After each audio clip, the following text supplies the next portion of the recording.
Delighted to be here at this event with a very distinguished panel.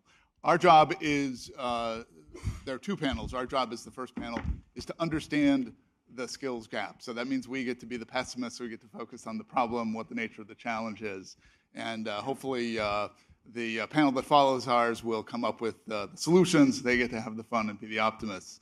But I hope that we can this morning drill down a little bit and try to understand in a little more context and elaborate on some of the issues that Dean Tang so helpfully flagged and explored for us in his initial remarks.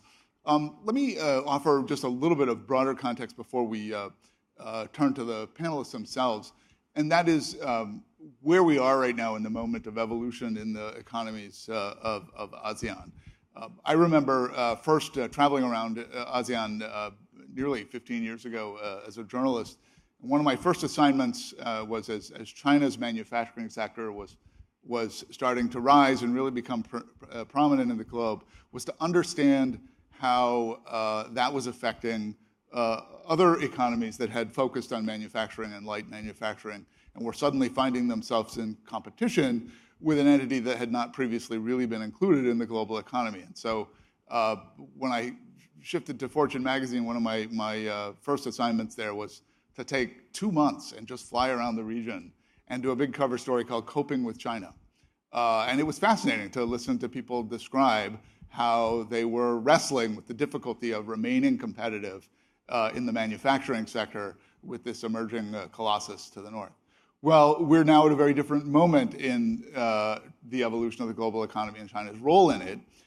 China has seen its wages rise very dramatically.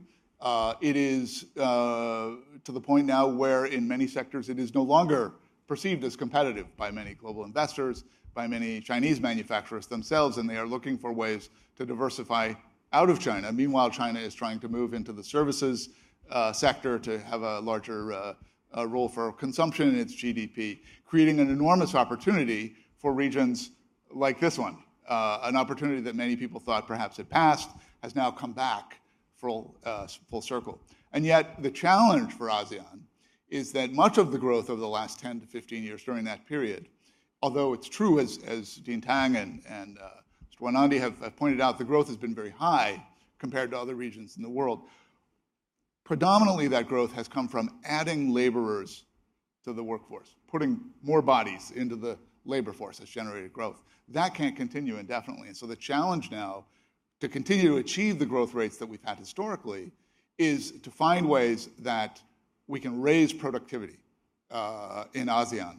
And that's the nature of, I think, our discussion this morning. How do we give workers in ASEAN the skills that they need to become more productive?